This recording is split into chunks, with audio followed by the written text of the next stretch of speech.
Okay, good afternoon, everyone. This is Judge Kaplan. Thank you for appearing remotely on shortened time. This is the BlockFi Inc. et al. Matter, the application for TRO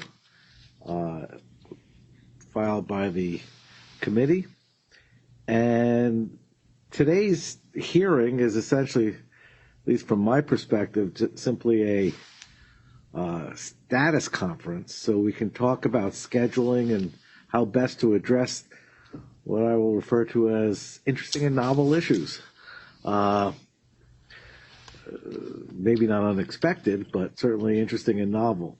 So we have, I think, about 20 participants remote. I'm not going to go through appearances. I'll just ask that for those who wish to speak, just introduce themselves so we get I get a sense of whose interest you're representing.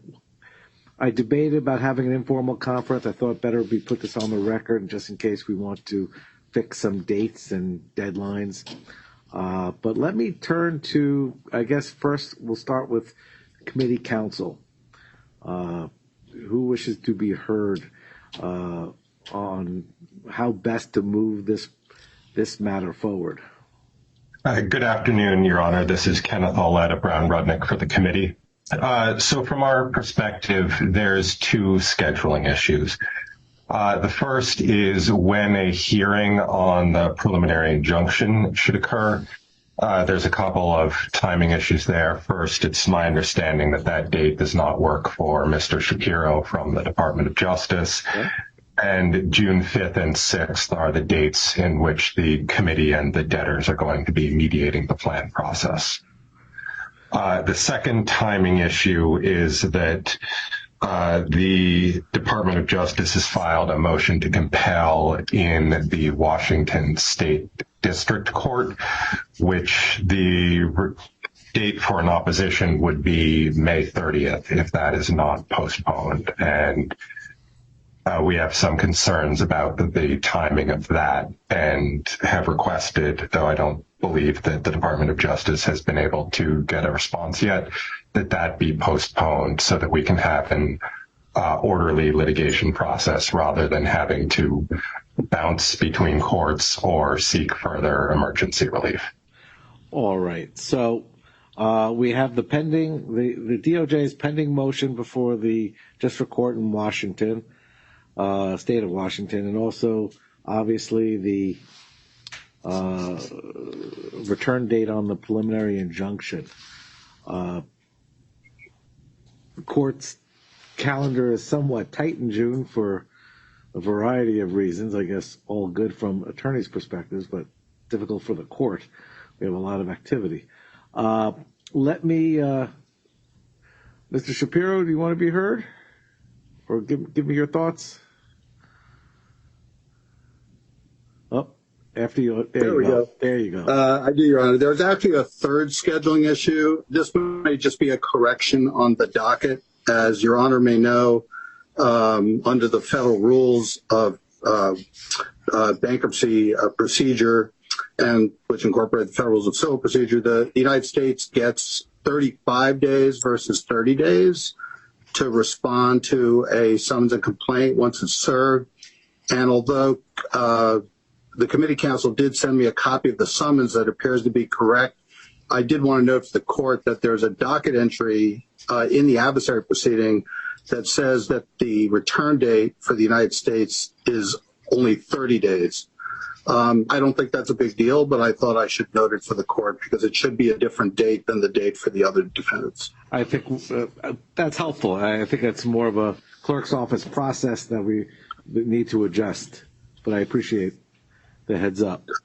Oh, no problem. And then as far as hearing back from the criminal division, I just heard a short time ago that there is a procedural problem, apparently under the rules of criminal procedure out in Washington, where this matter has been assigned to a senior district judge, Robert Lasnik, where apparently they do things differently in the criminal world than we do here in the bankruptcy world. And in their world, they have what's called a noting date. It's not a hearing date. In other words, a motion is filed. The response has to be given, or any objections have to be given by, I think, within about a week, which I think on this calendar would be Memorial Day with the federal holiday. That probably bumps it to Tuesday. And then, of course, there's a reply date, which I think is right on the day of the noting date, or right before the day of the noting date, which is Friday, June the 2nd. The noting date is not necessarily a hearing date, I understand, under the rules of criminal procedure. I have Mr. Kurt Bowling on the phone from the DOJ Criminal Division in Washington. He can address that if he'd like, but my understanding of the way it works is once all the papers are submitted, well, no ruling will be entered until all the papers are submitted. And those likely will not all be submitted until either June 1st or 2nd, and no ruling will be entered before the noting date, is what I've been told by the Criminal Division. Now, on the noting date, it's possible the judge could schedule a hearing or call for hearing, or he could rule on the papers, or he might just take it under advisement, and we might not hear anything for, a week or two or longer. There's no way to know. Mr. Bowling, are you on the line? Did you want to provide any clarification to Judge Kaplan? Yes, I am. Thank you, Seth. Your Honor, I believe Mr. Shapiro has accurately stated our understanding. And this is actually a local rule in the Western District of Washington. It's not a universal to all districts, but that is my understanding of the procedure in that district, and my understanding of the fact that it's not on a tight schedule in the same way that some civil proceedings are in bankruptcy is. It is very much up to the judge about how this will unfold there in terms of timing. All right. I guess it lends itself to the bigger picture issue. How do we reconcile these two processes going forward where ostensibly, I certainly want the opportunity for all parties to brief the issues and so that the court can make an informed decision. But there's not a lot of ways to read 28 U.S.C. 1334E as far as which court has exclusive jurisdiction over property of the estate. Well, the problem, Your Honor, if I might, is that we don't believe there is property of the estate that's an issue here, and that the criminal laws actually give original and exclusive jurisdiction to the district court with respect to assets that were seized prior to the petition date. Well, and we're getting into the merits, but can you identify a particular asset that is sought subject to the warrant that is actually, I don't want to get too far afield. Right, of course. But there are policy consequences, and we have two statutes that certainly speak of exclusive and original jurisdiction. That's correct. That's correct. Very interesting. I'm sure this is fodder for great law review articles and law school classes. I don't know if we need to or we want to start down that pathway. I'm open to suggestions on how to give everyone, both courts, frankly, the fairest opportunity to view the applicable law, the positions of the parties, without prejudicing any party's rights. So does anyone have any suggestions? Timing-wise, I don't want it to be a race between two courthouses. I think that's offensive to everybody involved, including the courts. We went through that a bit with the Bahamian courts. It's bad enough when we're dealing across the Atlantic. I'd hate to see us have to go through that exercise 3,000 miles across our country. I'm open to suggestions on how to accommodate, including having a conference with both courts, with the judges of both courts. Your Honor, may I be heard? Your Honor, may I be heard? It's Richard Kanowitz, Kings and Boone, on behalf of the debtor. Yes. Yes, hi. Thank you for scheduling the conference. I think it's appropriate for us to have this type of discussion. For months, we've been working on this issue with the DOJ, and one of the issues was, should we come before Your Honor so this call plays out? in a timely and appropriate fashion, or should we do something else? And clearly we went with we're going to go with the stipulation in front of the district court, and whoever has rights to appear there can appear there. But we are, in sort of a procedural quagmire here. My reading of the motion sought by the DOJ is to abide by the deal that the debtors have worked out, which is that not all of the assets or collateral, however you want to phrase it, no prejudice, using any of the terms today, gets put over to the Washington State court, right? We're talking about, and I know the criminal indictment's under seal, but we're talking about a magnitude of potentially of $50 million leaving the estate as opposed to $24 or $28 million leaving the estate. That's the difference between us being able to utilize the set-off rights or not. And, we could talk about what happened vis-a-vis the Robinhood shares and the FTX disputes and the emergent disputes and why the debtors have taken the approach they have taken. But the bottom line is I read the motion that was filed in Washington, and it is clear they're seeking the transfer of the assets. And we are obligated now to hire local counsel and put in papers by June 2nd, the 30th, what the position of the debtors will be, which will clearly be to comply with the law and to also provide notice of Your Honor's TRO, which prohibits the transfer of the subject assets. So while the district court may very well rule or not rule come June 2nd on directing the debtor to do that, transfer the assets, Your Honor has prohibited the transfer. So we are stuck here where you may have competing orders or you may have to undo certain orders entered. So I don't think it behooves anybody to move forward on any of these motions until we could get a concrete plan, because all we're doing is spending estate assets to figure out the situation. You are right. There are a lot of novel, complex issues here. The debtors have been down this road for 6 months, and we look forward to working with the committee if we can and the DOJ, as we always have been, to try to see if we could bridge the gap. But if we can't, we'll present our position to Your Honor in the appropriate fashion. But I don't think we should rush this. I don't see an emergency here. The assets are not leaving the estate one way or another. And I think the professionals should be able to work with the courts to try to get a comedy between both the bankruptcy court and district court. That's our view, and we stand willing, ready, and able to listen to Your Honor or the district court as appropriate. Thank you, Mr. Kanowitz. And I appreciate the debtor's difficult position. They certainly the debtor wants to reduce the prejudice, diminish or mitigate the prejudice to the estate in any turnover of assets. But I have to appreciate the committee's concern that what's being requested is a release of non-criminal funds or assets of other assets that are attributable to non-criminals, third parties, other victims in this bankruptcy. I agree with Mr. Kanowitz that I don't see the urgency in having to have either of these motions resolved without proper briefing and an opportunity. There's no. Could I address that, Your Honor? Yes, I was going to say there's no danger in the funds being lost. There could be, and I let me would hear like from to that. address it. Go ahead. Okay. Yeah, I mean, first of all, Your Honor, BlockFi is 6 months late in responding to a court order, 4 court orders requiring them to turn over this money.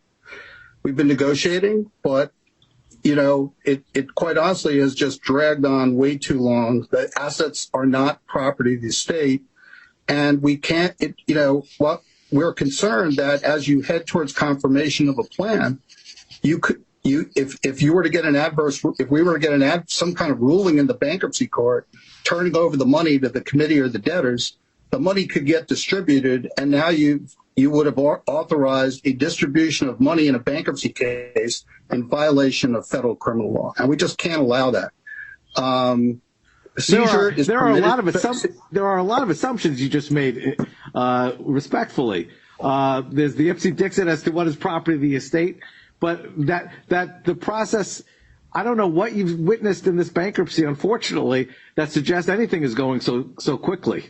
I that understand, can't be Your Honor. stopped. All I'm trying to say is, while Your Honor does have jurisdiction to determine, whether the automatic stay applies, that jurisdiction is concurrent with the district court in Washington State. And so the seizure is permitted by the criminal forfeiture laws in order to ensure that the property is available for forfeiture at the conclusion of the criminal case and that it's given to victims. Here, none of the creditors in this bankruptcy case have been identified as victims of the crime. These are individuals. It's a case against individuals who committed wire fraud and conspiracy to commit money laundering. The creditors committee, know in their papers, identifies a single creditor that was a victim of that crime. They are simply a creditor of this estate if they have an allowed claim, but they are not a victim of the crime. And we cannot let the bankruptcy courts interfere with criminal cases and criminal forfeiture proceedings. That's the reason 362b4 was created in this situation. It's the reason why the criminal code and statutes give the district courts original and exclusive jurisdiction over criminal forfeiture proceedings. And I mean, Mr. Bowling, you're on the line. If there's anything you'd like to add, I think that's the position of the Justice Department. Well, that's understood. Well, Mr. Bowling, let me hear from you if you want to. No, Mr. Shapiro has eloquently stated the position of the United States here. Your Honor, I largely agree. could I respond on behalf of the committee? That's fine. Let me hear from the committee. Let me reiterate, this is not the underlying hearing on the preliminary injunction. We can turn it into that, but then I'm not sure we're advancing the process. Mr. Aulet? Yes. So I'll just avoid going into the merits besides saying that, we disagree with much of what the debtors said, except for the scheduling issue, and we disagree with the DOJ on their legal contentions. But I agree with the Department of Justice that this should be resolved prior to a plan being confirmed, if at all possible. But it is not something that needs to be resolved by, for example, June 2nd. And the Department of Justice has asserted that the committee is essentially only a creditor. One of the issues that we've raised is that we believe that we should be representing the estate if there are any proceedings that should be occurring in the Washington District Court, which of course we dispute. But that said, what we're here for today is a scheduling issue, and I think that the appropriate thing to do would be to put off the May 30th deadline for the debtors and or the committee to file any response to the motion to compel, either by having that withdrawn without prejudice or by having I'm not sure what exactly the procedure would be under the local rule, but to move that June 2nd date that sets the response deadline while all the parties can confer on what an appropriate schedule is to brief these issues so that they're resolved on the merits rather than on, who got to the courthouse first and who has or does not have standing at any particular time, so that we can get this resolved by mid-July or end of July, so that if there's a plan that's confirmed, we know what's being distributed under that plan. Your Honor, the question of standing is also disputed because in a criminal proceeding, the committee, neither BlockFi nor the committee, would have standing to be heard. They simply would be dismissed away by the district court judge because they're not representing a victim of the crime, and they're not asserting some kind of interest in the property that gives them the right to be heard at the district court level. Unless Mr. Bowling, did you want to provide any clarification on that? No, I agree with that. That would be our position. The seizure warrant's already been entered by the court, by the magistrate judge in Washington, and that makes it a court order, really, right? Yeah, that really ends the matter, and certainly our position would be that it is primarily with the district court now to decide the motion to compel, which we believe should be done expeditiously. All right. Well, then I'm at a loss to understand how you would expect any third party that takes an interest in these assets that are being sought to be turned over to argue and to protect their rights if you're eliminating both the debtor and the committee from taking a position out in Washington. Oh, they would have a right, Your Honor, down the road. After the criminal conviction, there would be a criminal forfeiture proceeding. And in that forfeiture proceeding, whether it be an ancillary proceeding or a remission proceeding, they could attempt to try to be heard. But even in those proceedings, if they don't comply with criminal law and can establish that they have standing to be heard, they might not get hurt. They possibly could get hurt if they're able to satisfy the criminal law statute, but that's a different standard than a creditor trying to be heard in a bankruptcy case. To be fair to Your Honor, about it is a different legal standard under the criminal laws about whether you have standing. And Your Honor, we respectfully disagree with that point. We believe that the estate, and if it's the debtors or the committee or both that have the right to represent the estate, have the authority to challenge the motion to quash on the grounds that the assets sought to be obtained by the seizure warrant were turned over. And it's our position that those are an unsecured right to payment, which is why it's an issue for this court, and to move to quash the warrant because it seeks property that is property of other people and not what was described in the warrant.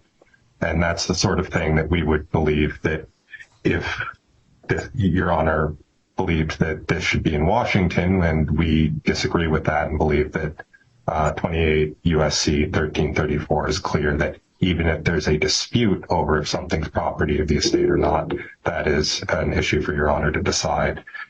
The committee. May Your Honor, let me give you a cite, Your Honor. There's a criminal statute that basically stands for the proposition that once the United States has commenced the forfeiture of property in a criminal case, third parties cannot seek release of the property seized or restrained for criminal forfeiture until the conclusion of the criminal case. That's 21 USC section 853K.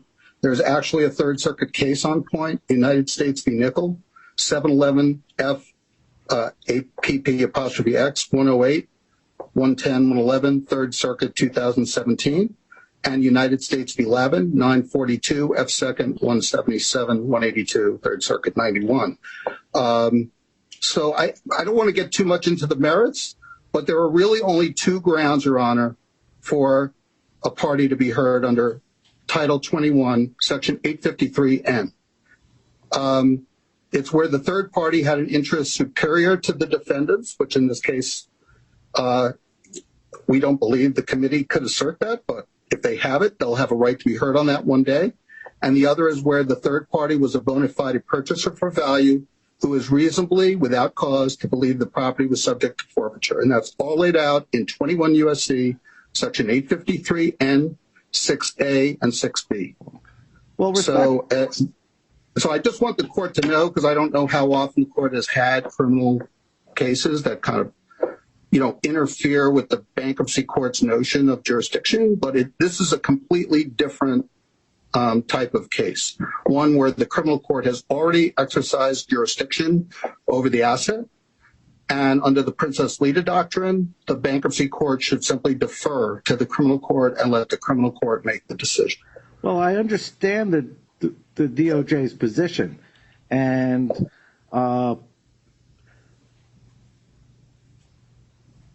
I'll ignore what I view as disrespectful as far as notions of jurisdiction.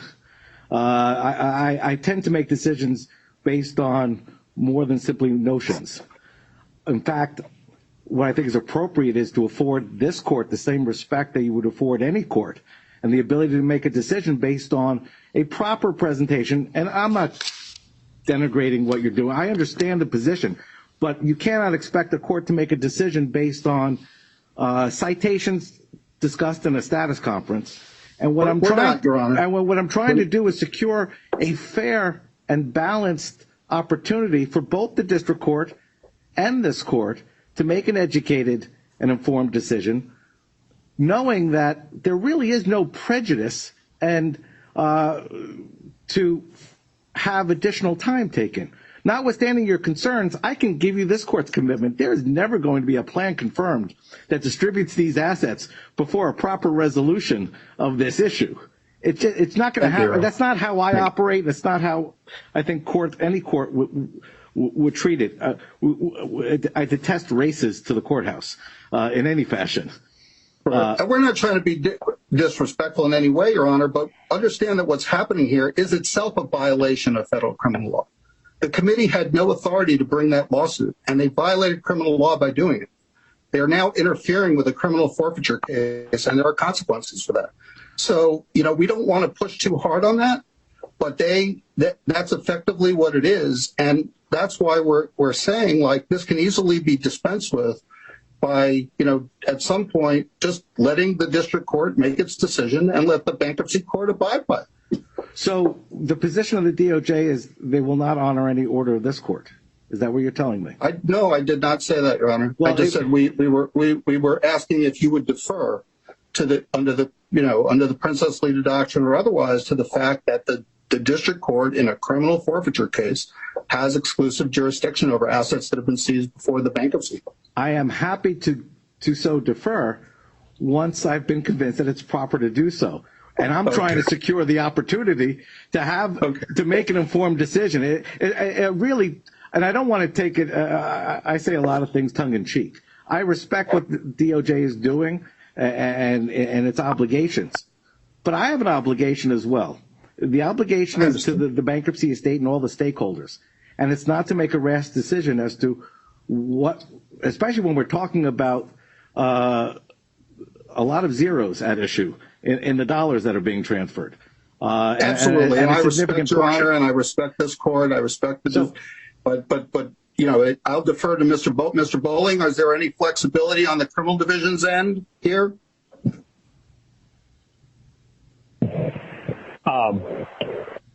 Let me talk to my colleagues. I'm in the airport today, as Seth knows, on travel. But I certainly, I think Mr. Shapiro has outlined the basics of our position, which is very strongly that we believe that this is the district court's decision, that the district court has jurisdiction over these assets because of the issuance of the seizure warrant.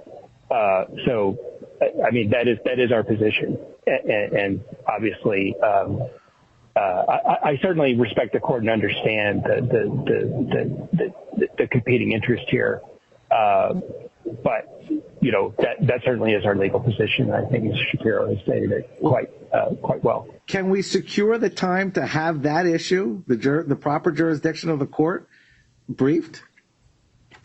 Understanding that the funds are not going anywhere? I think one of the outgrowths of our position, Your Honor, is that the district court should be able to decide in the first instance the motion to compel. That is the essence of our position. Your Honor, may I be heard on that? Yes, please.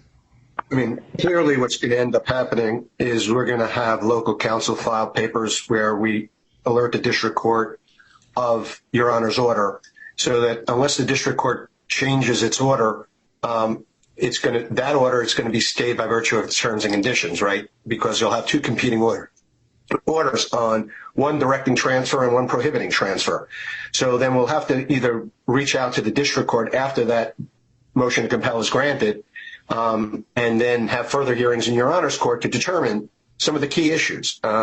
These are issues that we've discussed with the DOJ all along in our relationship and have come to certain conclusions. And today's not the day to explain what the debtor's view is the law and the process that plays out. But the expense to go through multiple hearings instead of just simply two, to get Your Honor's approval, direction for the estate, as well as then having the district court make decisions however it sees fit vis-a-vis the criminal process. What I'm hearing is, unfortunately, the debtor has to put in papers, hire counsel, abide by the district court, subject to whatever Your Honor rules at a future preliminary injunction hearing, which we'll be also putting in papers on. I mean, that's where we're at, which is exactly where we started a half an hour ago. No, I agree, Mr. Cataway. We haven't made much progress. And there's little to do today other than set a date for the preliminary injunction hearing. I have an order that's out there. The district court will do. I certainly can't dictate to the district court what it can and cannot do. I have an order that directs parties to refrain from certain actions. The parties will do what they deem appropriate. So at this juncture, other than fixing the time frame for a return date on the preliminary injunction, I'm open to other issues, but I think that's paramount.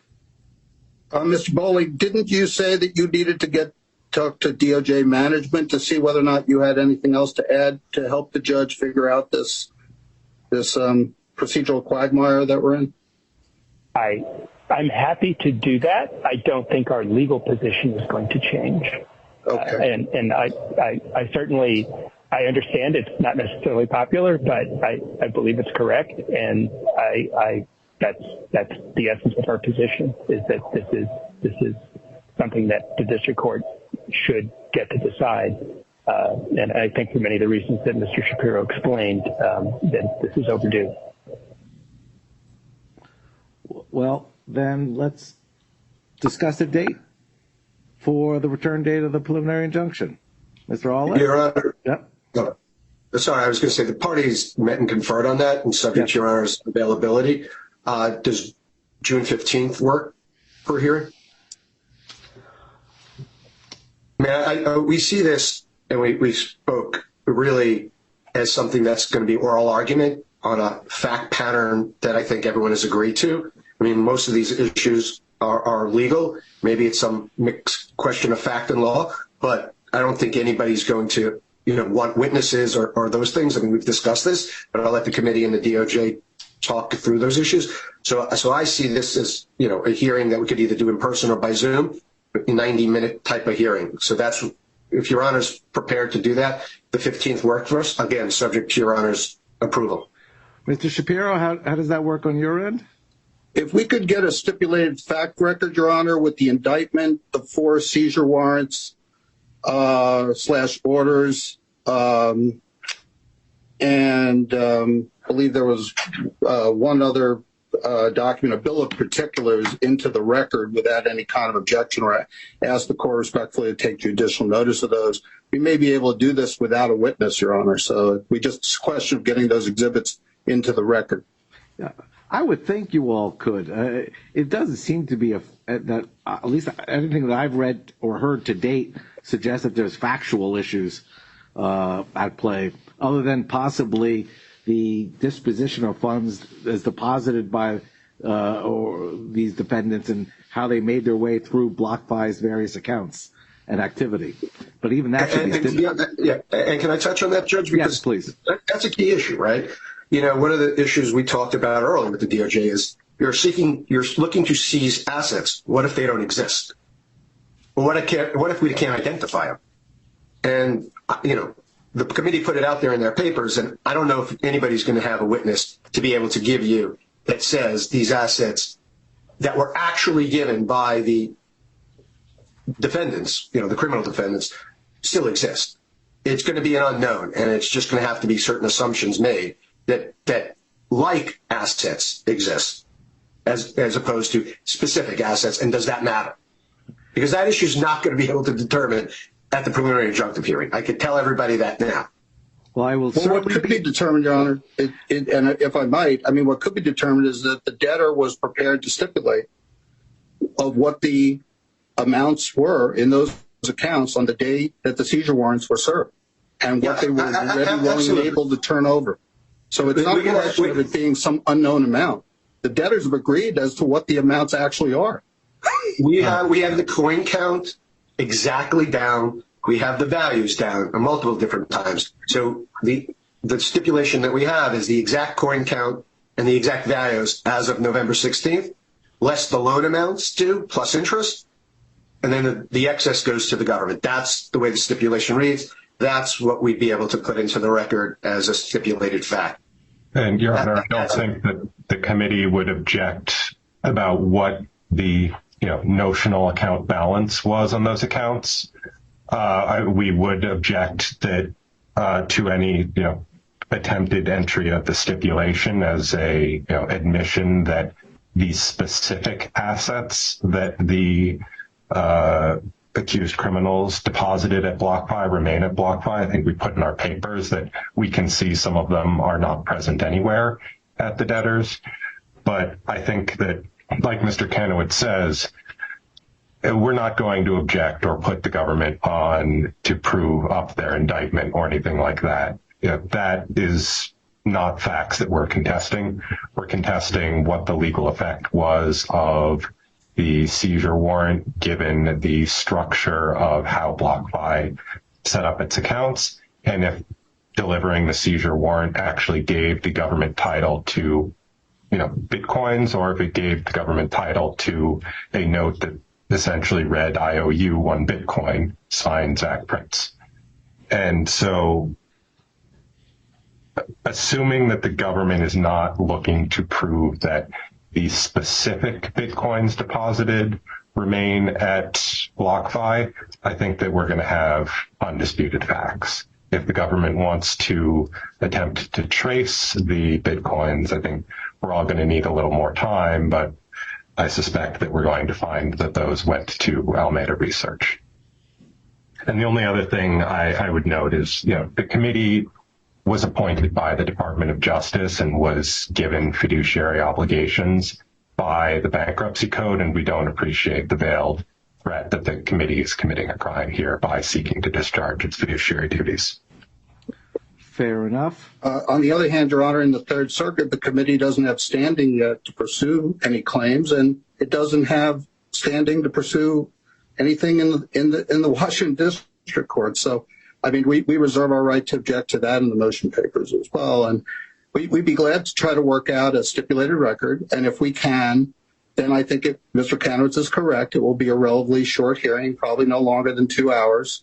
But if we can, on a particular fact that the criminal division feels has to be presented, then we may have to subpoena somebody from the debtor to take the stand, or maybe even bring in someone, who works for the government.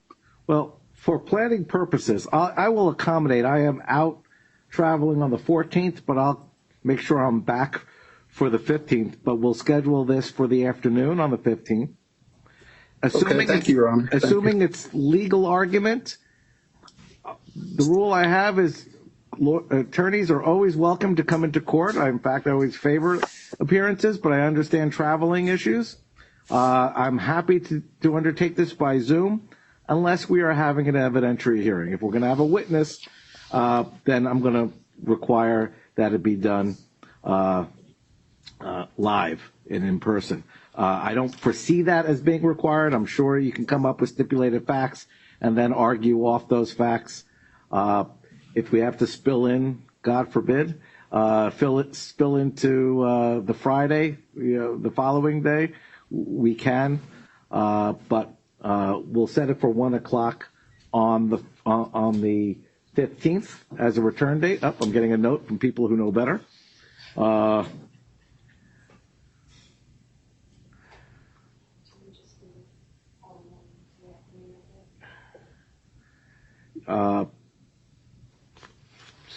What do you think? 2 o'clock? Yeah. If we don't mind, let's try to do this at 2 o'clock. I've already moved things to 1 o'clock. Maybe we'll move them up a little bit, so I'll give you enough time. I understand lawyers 2 hours is usually at least 3 to 4 hours, but we'll get it done that afternoon. If there can be further discussions, and I know the debtor has undertaken this with DOJ, and you've done well at it to date. If you can accommodate and get yourselves more time and get the court more time, the court will endeavor to accommodate as far as calendaring, if you want to push this a little further on. And Your Honor, the only other thing I'd note is that we'll continue discussions with the DOJ, but we may need to seek emergency relief if the hearing on the motion to compel continues to go forward on the current schedule. I just wanted to make sure that that was noted for Your Honor. I'm a phone call away. I think you've all discovered that. Thank you, Your Honor. I also would like to just note that the government is not consenting to jurisdiction here, and we reserve our right to argue in our motion to dismiss or answer if it comes to that, that the court does not have jurisdiction over these particular assets. By all means, and I don't take offense. Well, bear with me 1 second. We have one hearing scheduled for today. It's a motion to seal that we understood was going to be adjourned. Oh. Do we have any date? Just one other issue, Judge. It may be the same that my clerk has raised. We had a motion to seal on for today. I don't know. That was going to be adjourned. Do you know how much time you need for that?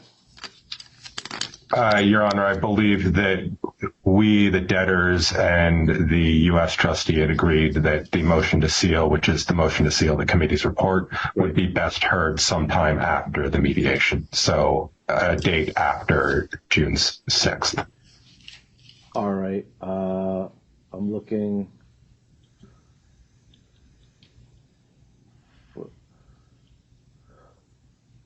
Well, we have a BlockFi disclosure statement here, and for whatever that's worth, at this juncture, we will on for June 20th. Why don't we just put it on for that date, and we can keep moving them. We can move it as needed. That works for the committee, Your Honor. All right, thank you. And Mr. Kanowitz, you had another issue? Well, Your Honor's order directed a opposition to the motion by June 2nd. So now that we're moving the, hearing date, I hate to be, in contempt of yet another order on this issue. So I'd like to request that we have an extension of time to answer. Obviously, and I'm sure the government was the same, if we're going to do a stipulated fact pattern, which would be beneficial to all, I think, it may take some time. You had us responding within 3 days of the hearing. I'm happy to respond within 3 days of the hearing. If the committee thinks they need a little bit more time to digest our papers, I'm okay too. But I think we should agree on a date so that we don't have another. I think that makes sense. I could put out there June 12th, which is a Monday. That way, hopefully not ruining anybody's holiday weekend as well. Close of business by June 12th is fine for us. Mr. Allett? And it's fine for the government, Your Honor. Thank you. Mr. Shapiro, thank you. Mr. Allett? Their paper is being filed by at close of business on June 12th works for the committee, Your Honor. That's fine. I'll expect something on the evening of June 14th in response. I have no doubt. All right. I do appreciate everybody's candor and professionalism. I understand the competing positions. And as we started out, these are interesting and challenging issues. And will continue to be so. So I look forward to, let's call it further education. Take care. Thank you, Your Honor. Thank you, Your Honor.